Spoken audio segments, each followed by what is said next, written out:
Bum, bum, ba, ba, ba, bum, ba, ba, ba, bum. I am Batman. Your stuff blew up the internet. Somebody give me a magic wand. Anybody?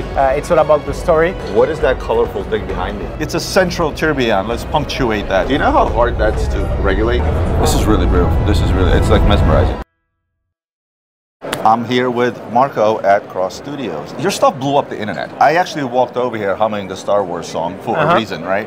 And the reason for that is because that set of watches that you made was just something that was absolutely amazing. I'm a person that loves gimmicks. I'm a person that loves anything to do with anything cool, or if you associate yourself with Star Wars or Formula One or anything of that nature. But we're also watch people. What I wanted to show the world is that you're not just about gimmicks, you are about high horology. I wanted to look at your novelties. Yeah, so thank you for having me. I'm a watchmaker. I did engineering school. I create movement. That's my job. Horology has to be fun. And I'm creating a lot of fun product that still remain very horological by having movements that are created. You mentioned Star Wars, for example. When I created the first ever watch we made, which is the Death Star, I tried to put my clothes of the engineer from the Galactic Empire that is commissioned to create a watch for the Emperor or for Darth Vader to celebrate the grand opening of the Death Star. It has to be very horological, but it's not a logo watch. It's a watch, and it's a collector set that complement the watch, an actual prop together within the set, which is a kyber crystal that gives the power to the lightsaber, exactly. And yeah, we try to mix the best of both worlds. We tell stories. It's all about the story. The space on the wrist is quite limited. I'm wearing 2 watches already. I don't have much more space, but in my house, in my office, I have plenty of space to have products that are complementing these universes and complementing the watch itself. I wanted to quickly go through the line of watches that you already have and give the world and show the world that the WoW didn't stop with the Death Star. The WoW continues on, starting with the watch that I'm wearing. Yeah, so you are wearing now the Central Floating Tourbillon for Game of Thrones. Game of Thrones is a special collaboration because instead of doing a series of 10 pieces as we usually do, we've created 17 unique pieces. Each one is dedicated to a dragon of the show. The art piece that comes along with the watch is a dragon egg. So we have used the 3D scan of the actual prop, and we created a sculpture that is personalized for each of the dragon. And I was lucky because the dragon where we see the eggs in the show, I just had to replicate it, but I was given the freedom also to create a new color theme for the dragon where you don't see the egg in the show. I think that one of the things you quickly ran through is he goes, oh, this is the Game of Thrones, it's a central tourbillon. You said that so quickly. Guys, it's a central tourbillon. Let's punctuate that. This is not a gimmick watch. This is a high horology timepiece. I know what it takes to create a central tourbillon. Looking at your watch, it's almost as if it's not part of the watch. It almost gives a 3D effect. With the crystal, the way that it's done, it's almost as if the crystal disappears and the central tourbillon is suspended in midair. I mean, from a design perspective, you knocked it out of the park. And of course, guys, it's a central tourbillon. It's a complicated watch. You know, I know you downplay that a little bit, but certainly is high horology, high design. And I can't wait to look at the rest. Maybe we can take a walk and look at some of the other pieces. I am Batman. No, right? That was kind of corny, but let's talk about the Batman timepiece. So the Batman collector set is a combination of a watch, which is also a central tourbillon. This one has a particular time display. You have the ears of the Batman that shows the hour, and a disc that displays the minute. But together with the watch, you have the actual bat signal. That's the exact replica of the one you find in the last Batman, the Batman movie. And here the idea was to use our knowledge in machining, in milling. We have worked with aluminium and recreated a fully functional bat signal. To actually work, exactly. It's a lamp. You can use it. You can dim the light, but at the same time, on the back, you find a secret stash where you can hide the watch. Anytime I unbox a watch, I do unboxings on a daily basis as stuff comes into the office, and I have a big pet peeve when it comes to packaging. Exactly. And I think you take things to the next level. And guys, this isn't some cheaply made things. This is made extremely well. It's made out of aluminum. I mean, if this thing was steel, it'd probably weigh 500 kilograms. So good choice on the aluminum. Here is only 12, but still quite heavy. So good choice on the aluminum. This is absolutely amazing.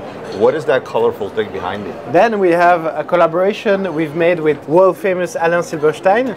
So here the idea came out from Alain. So he has seen what we've done with the Space Jam Collector set. So I've created a basketball on top of the tourbillon cage, something very crazy. And he'd love to have a medium that is a tourbillon movement, where something that can rotate together with the tourbillon. And he had this idea of having a lotus flower. So this is why we created the lotus tourbillon. Of course, you can easily recognize his design signature with the 3 primary colors together with. I feel like doing this, yeah. Except my mustache is not long enough. Mine neither, but still, I get your point. And then we have a sculpture, also fully made of aluminium. Basically, I took the 3 shape that Alan is using, which is the triangle, the square, and the circle, but I made it 3D to have a sculpture that you can use as a bookshelf. You can have it on display, but of course you can still carry the watch inside. Tell you why this sings to me. I own 3 clocks in my own home by Alain Silverstein. I also own one of his older tourbillons, the little guy. Yeah. So for me, this is, if what you try to manage is pay tribute to a great designer, a great watchmaker, you definitely achieved it. Obviously, this is a bigger giveaway the minute you see this, but if that wasn't there and I took a look at all of this, I would say, what? Did you speak with Alain or not? So this is your novelty for the year? Exactly, the latest collector set we have in the collection. Somebody give me a magic wand. Anybody? Magic wand? Harry Potter. Exactly, this is Harry Potter. So here I worked on the tourbillon itself. So the cage has 5 characters that were hand engraved. So to give you an idea, the height of the character is only 2 millimeters. And the diameter of the broomstick, I will show you here the sculpture we've made for the people that did the engraving. This sculpture made of resin. But this broomstick you see here, inside the watch, is only 0.1 millimeter thick. Which is more or less the thickness of a hair. So it's very complex to achieve. There are 4 of them on the dial, 1 for each of the house from Hogwarts. And the dial with the Roman numerals is a tribute to the clock tower that you see in Hogwarts. And here the medium is not aluminium, it's not about doing a light, but a music box, because as you all know, the main theme of the Harry Potter movies has the sounding of a music box, and we've teamed up together with Rouge to create this amazing music box. They are no doubt the best and the only ones in the industry to be able to create such amazing music boxes.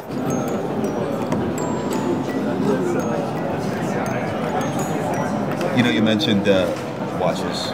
Watch, let me finish with this.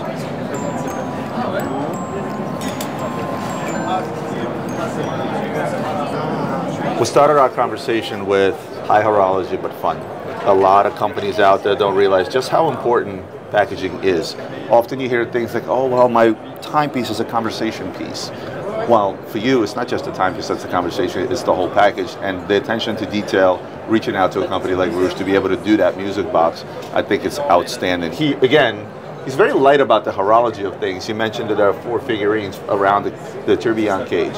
Do you know how hard that's to regulate? Like, to have these flying figurines that go around the tourbillon cage, that's not an easy feat to accomplish. Not a whole lot of people out there are able to do that. So, again, you keep downplaying your horology, I'm going to keep upplaying it. Let's move on to the next timepiece. Thank you. So the next timepiece is a very personal project. This is our second novelties for 2025, which is a new movement in our lineup. So here we have a 7 days Port Reserve tourbillon with chronometer certification. And what's very important was the design. This is a personal design. You can see my name on the dial. So I wanted for the first product, using a movement like this, to have my own interpretation of the movement. So on the dial side, you see you have something very horological with the skeletonized bridges. You can see all the intricacy of the movement, while on the back, the strap just comes off. Nice. Exactly, you have the interchangeable strap system. You just have a small button to push on the back, and boom, amazing, you release it. And on the back, my inspiration was taken from the Japanese garden. So each rubies that are functional is the center of the wave created by a drop of water on a flat surface. So you can see all the circles around the stones and the pivot point of the movement. It does obviously reflect a Japanese garden, but it also has sort of a ripple effect, as if you dropped a pebble in the water or a sandbox that's been carefully groomed in a Japanese garden. Exactly. I'm glad you stopped being modest and actually put your name on there because it's well deserving, and I think the world should know. And the fact that this watch now does carry your name is absolutely amazing. Here we have the KS05, which is our horological version of the central floating tourbillon. So we have seen before the Game of Thrones, but here you have the purest expression for the central tourbillon. So my idea using aventuring glass was to have the deep sky and the tourbillon, which is the heart of the watch. Above everything else, you can see the balance and the heart beating on top of everything else, floating in the sky. I see what you mean by adding the Aventurin dial. It sort of adds a reflective effect, and this really looks like it's floating in midair and it's not even attached to anything. Yeah. And I love the minimal display of time. It's sort of, the hands show you the time, but yet they don't get in the way of the beauty of the entire watch. This is really beautiful. This is really, it's like mesmerizing. Usually people will utilize Aventurin as a sort of the central focus, the central point, right? Oh, here's a beautiful watch with an Aventurin dial. This is our background. But the effect that the background created to, again, increase or enhance the fact that it's seemingly your tourbillon cage is suspended in midair and there's virtually no crystal on the watch. So here we have those famous eggs from Game of Thrones. The watch next to it is the Ice Dragon. So of course with the Ice Dragon I have to go full ice. Of course. So here we choose only the best quality, like everything we do in the movement. For the stone it had to be the best quality. We have 5.5 carats of diamonds. They are D2F, EF to VVS1. I wanted also the setting to be something subtle. It's very discreet when you read. It's on the side. It's not showing off too much in your face on the top. Tell me about the Damascus finish. Yeah, the Damascus steel is actually the Valerian steel from Game of Thrones. The foundry. Valerian steel. That's right. That's right. Exactly. Let's use proper terminology. So the Valerian steel is the exact same one that was used in the show. So we've worked with the same people that forged the steel to create the swords and the knives in the show. Now, what is the finish inside around it? You see the round bridge that goes around. What is that? I see it's also a sort of a finish. Yeah, it's a light blue ALD coating we've done on the main plate of the movement. Again, to reflect the icy effect. And here you have... If a dragon pops out right now, I swear to God. we try to etch it until it pops out. But worst case scenario, if you don't get the dragon, you'll get a very nice watch on the inside. Of course. So the two towers that holds the cushion are designed according to the Dragonstone Castle, where the Targaryen families come from. And you can, of course, remove the support for the watch, so you can keep it in the safe or somewhere else. And then use the egg to keep and hide the keys of the safe, or there's some candies or whatever else you'd like to keep inside. So yeah, we have for each dragon a different type of egg for the Ice Dragon. A seal of the different houses. Am I exactly, wrong? yeah. So you have the house seals. Yeah, because on the inside. Absolutely. Back then, the Targaryen were the king of the Seven Kingdoms. So you have the Targaryen sigil in the center, but you also have the Lannister, the Stark, the Baratheon, and so on.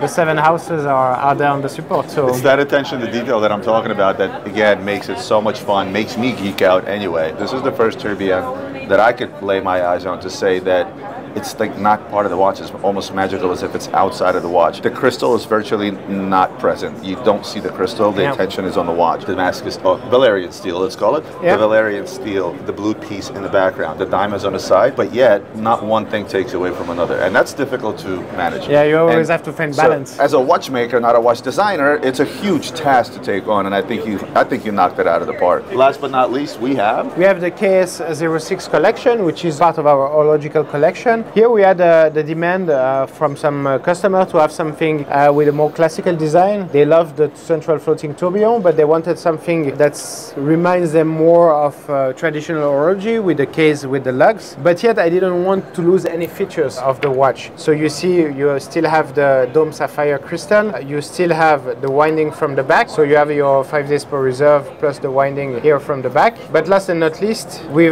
still have an interchangeable strap system with a very traditional thing. But what's special about it is that we made 2 small grooves on the inner side of the lugs, so that you're not scratching the watch. And thanks to those grooves, you don't scratch the watch, and you just click it back in place. Do you know how many watches I scratched by changing with that? I mean, why can somebody thought of that before? It's such a simple solution. Yeah, this is my approach as a watch collector, as a watch lover. I don't want to break my fingernails. I don't want to scratch my lugs. So I had to find a way, if we were going to do a case with the lugs. But it's smart, but yet so simple. Such a simple solution. But I'm gonna take my watches. I'm gonna start making notches inside send me your watches. Yeah, we'll just notch a couple of notches in there. Yeah. Well, this is absolutely amazing. Again, you blew up the internet starting with your Star Wars thing. I think the rest of the stuff is going to blow up the internet. And what I also love, and I think is a very smart from a business perspective, you have a humongous base with Harry Potter. You have a humongous fan base with Batman and obviously Game of Thrones. And I've always said, if you manage to bring a fan base from a completely different world into becoming a fan base of horology, you've done a service not just to your own brand, but you've also done a service to the world of watches, and I think you managed to do that. Let's talk a little bit about price points, where these watches lie in terms of retail pricing. Yeah, so today our first price is on the 6 o'clock tourbillon. We start at 48,000 Swiss francs. My version of the watch with the skeletonized movement is 68,000. Then we go to the KS06, which is the first price for the central tourbillon at 68,000 as well. And then the collector set have different type of price depending also on the art piece. The Harry Potter we've seen is 120,000 Swiss francs. The Game of Thrones are 108,000 Swiss francs, while the set version is 178, and the Batman is 100,000, and the Alan Silverstein one is 80,000 Swiss francs. I think I covered all what we've seen. You guys all know what the pricing is like when it comes to watches in general. You guys know where the prices tend to climb the minute you add high horology, and a tourbillon is part of that. It is part of every grand complication watch out there, if you will. A central tourbillon is even more expensive because it's more difficult to execute. So my take on is that the pricing is extremely reasonable. You're talking about a very small production. Yeah. Guys, pay very, very close attention to Kross Studio. When you reached out to me, I genuinely got excited. I thank you so much for inviting me in, for showing me all this wonderful stuff. Thank you for meeting with you. Amazing watch. Okay, I'm gonna. Amazing watches altogether, from the design to the horology and to the man himself. This isn't some rookie. You're not talking about somebody who's like, oh, I'm just gonna make a watch. This man has tons of experience as a watchmaker, and it shows in his watches, from the design to the finishing to the high horology. And last but not least, one of my pet peeves, the packaging. Thank you so much, Marco. Thank you, my pleasure. Thank you for having me.